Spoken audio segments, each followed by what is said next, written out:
This is Muhammad Hamouda speaking, consecutive interpretation course.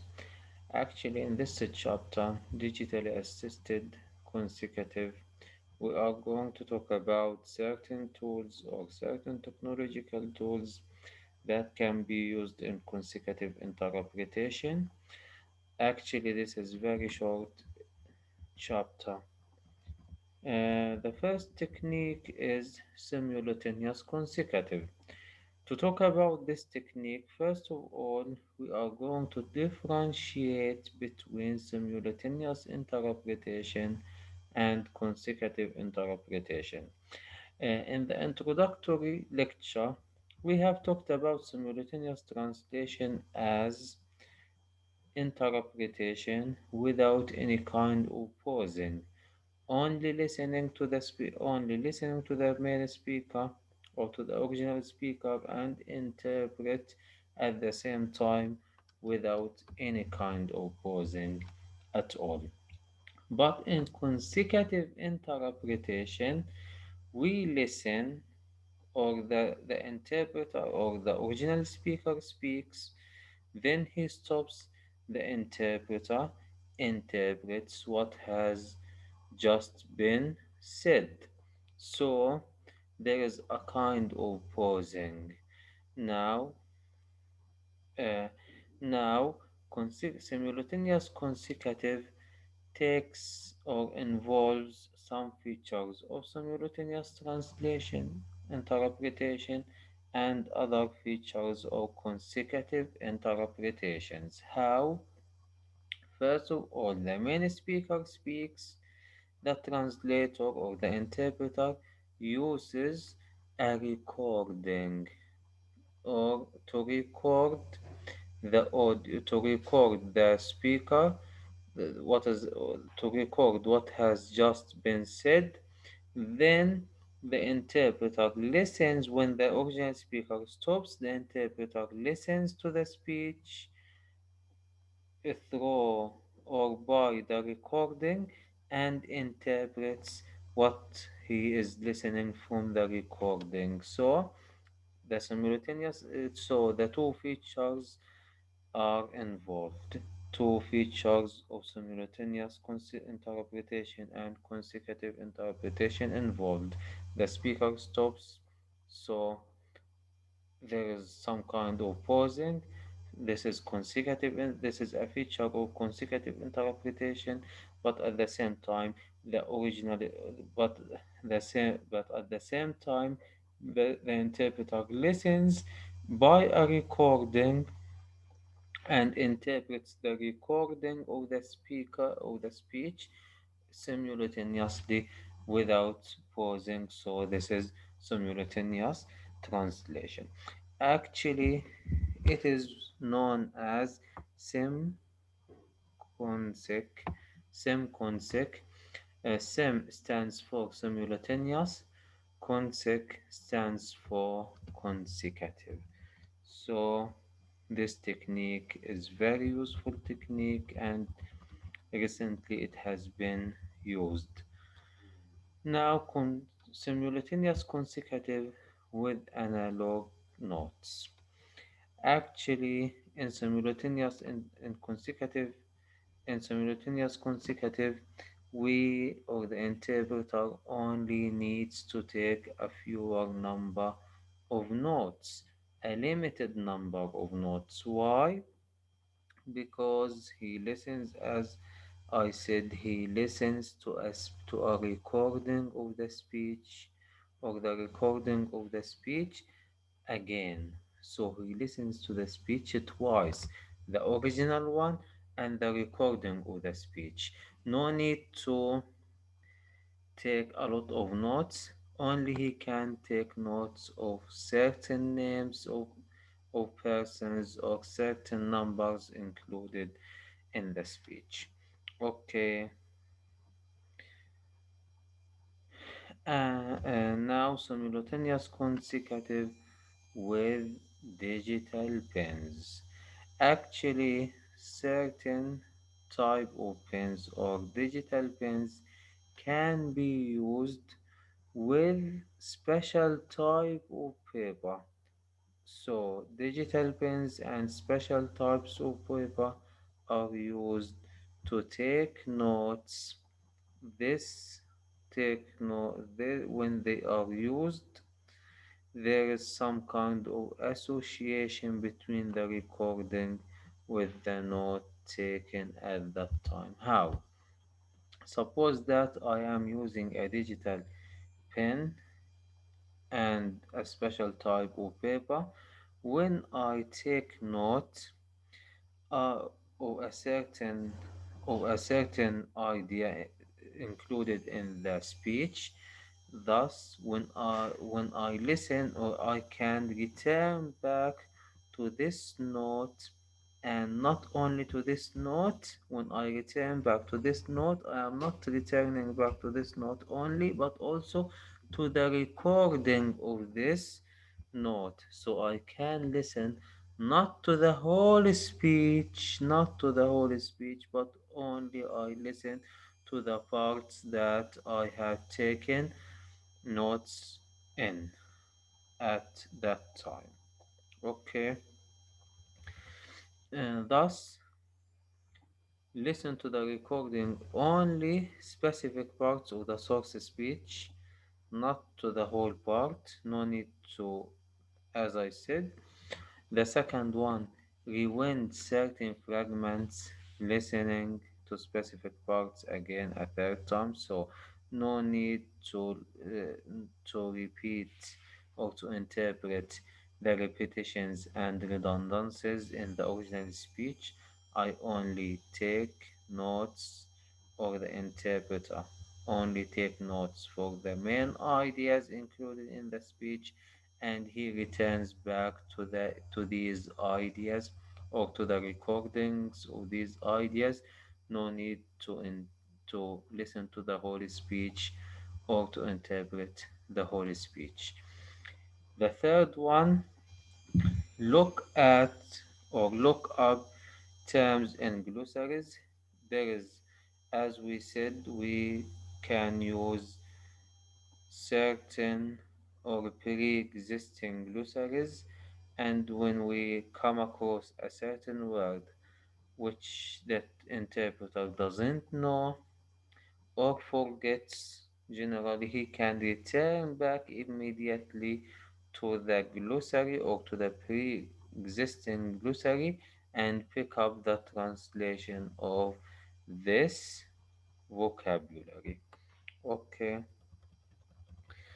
Actually, however, this technique has limited, or every technique has positive aspects and also it has negative aspects.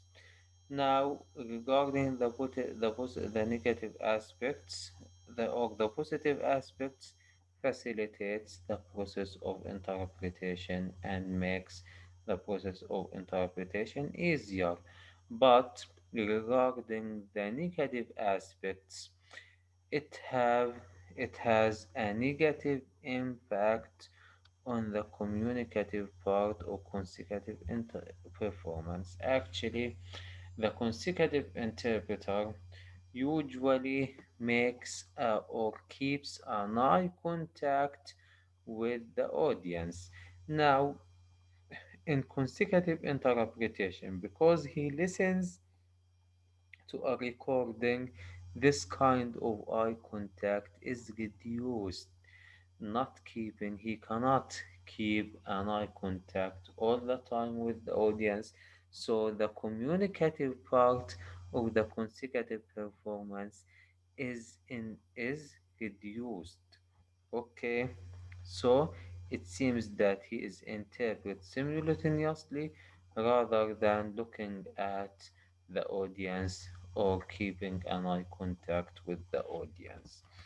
So the second one, create more language interference. Actually, whenever you deal with with two languages in consecutive interpretation, even in ordinary consecutive interpretation, interference occurs. But the opportunity of interference to occur is increased in simultaneous consecutive interpretation. The third one is there is a time lag between the spoken word and the note taken, which has been now. Actually, as we said, we when we take notes or when we take a certain note by a digital pen and a special on a special type of paper, uh, there is a time period between listening to the word and taking it as a note. This time period or the time lag, lag or time period should be taken into consideration because the speaker or the interpreter needs to return back to this note, to return back to this note and to the specific part of speech in which the note starts, in which the note is starting. Okay, or that note takes place. Now, note taking on a tablet computer. Actually, this tablet computer is widely used nowadays. It is cheaper, very cheap. It is very cheap, but and it is a very excellent technological tool, but actually it is limitedly used in the process of interpretation. Why? Because we said that in previous chapters, the interpreter or the consecutive interpreter has a specific kind of sitting down position or standing up position. When using to take notes, he should stand or sit in a specific way, but when he uses tablet computer, this type of sitting or this type of position can't be achieved. So this makes the tablet computer limitedly used. Okay, as we said. Real-time transcription, it is not so important, but I want to go to pros and cons of these technological tools. First of all, every technique has positive parts or positive aspects and also negative aspects. Regarding the positive aspect, we said that these technological tools facilitate the process of interpretation. It makes the process of interpretation faster, easier, but at the same time, they have a number of drawbacks. The first one, when you interpret a speech, you need to to take a permission from the original speaker. This permission can't be taken in certain contexts, such as negotiations. So, using this technique can't be used in all interpretation sessions because because or since certain speeches or certain contexts can't be you can't be given uh, because you can't be given a permission in certain contexts, especially in negotiations. The second one is that the interpreter can't adhere to the generally accepted norm that a consecutive should only take around three-quarters of the time of the original speaker. Now, some redundant parts actually interpreter or consecutive interpreter generally it um, avoids redundancy and repetition of certain parts. So this technique he can't adhere to this general rule. The third one is that interpreters tend to be less communicative. Why? Because as I have just said, that consecutive interpreter keeps an eye contact with the audience, but when he listens to a recording, he will concentrate on this recording, and also he will seem to be interpret simultaneously now, not communicatively. So the degree of eye contact will be reduced. Thus, the communicative aspect of consecutive interpretation also will be reduced. That's the end of this chapter and the end of our course. I hope that you get a lot of benefits, and I wish you success in your life, and I wish you get a high and well paid job in the future after graduation, because you are a fourth grade or senior student. Wish you the best. Thank you.